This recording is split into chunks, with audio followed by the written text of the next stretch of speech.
श्री राधा रानी पर विवादित बयान एवं टिप्पणी करने वाले कथावाचक प्रदीप मिश्रा पर कार्रवाई की मांग को लेकर वरिष्ठ पुलिस अधीक्षक के कार्यालय पहुंचे मथुरा के कथावाचक एवं धर्माचार्य।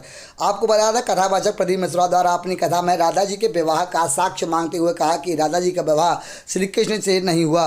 इस पर मथुरा वृंदावन के साधु संतों में काफ़ी आक्रोश दिखाई दे रहा है और उन पर कार्रवाई की मांग को लेकर वह आज वरिष्ठ पुलिस अधीक्षक के कार्यालय पहुंचे और कहा, भगवान कृष्ण की 16,108 रानी में राधा का नाम नहीं है और राधा के पति में कृष्ण का नाम नहीं है।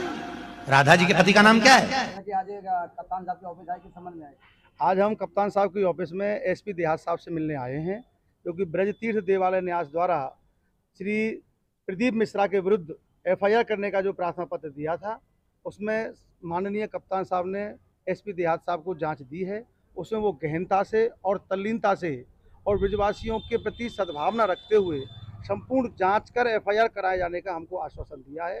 और आज हमको आप लोगों के माध्यम से देखने को भी मिल रहा है कि ब्रजवासी यदि किसी डिबेट में जा रहे हैं, डिबेट में क्लियर हुआ और उनसे पूछा गया, मैं आपके माध्यम से पूछना चाहता हूँ, ये बार बार गलती कर रहे हैं प्रदीप मिश्रा जी, क्या मैनेज करना चाहते हैं?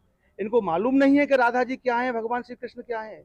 हम आपके माध्यम से उनके हितैषियों से भी ये अंतिम बार अवसर दे के कह रहे हैं कि या तो आप समझ जाइए, अथवा 24 तारीख को महापंचायत है बरसाना में और वहां आपका अंतिम निर्णय हो जाएगा।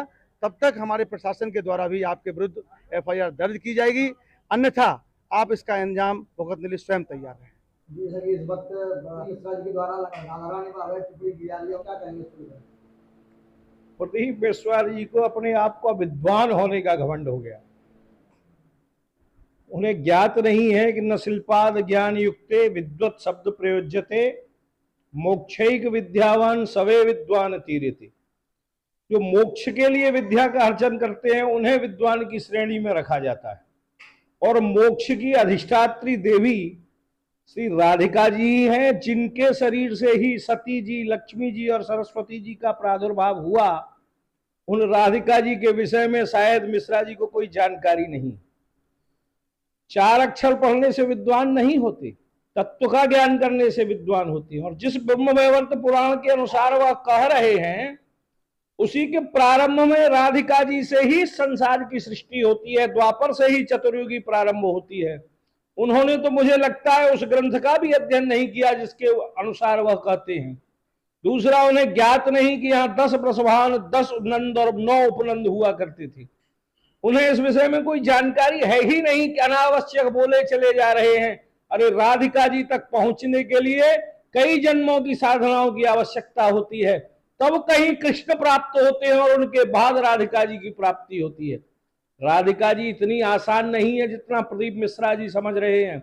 आए यहां मथुरा वृंदावन, संतों के साथ परामर्श करें और तब उन्हें अपनी भूल का एहसास हो, तब माफी मांग ले। माफी मांगने से कोई छोटा नहीं होता।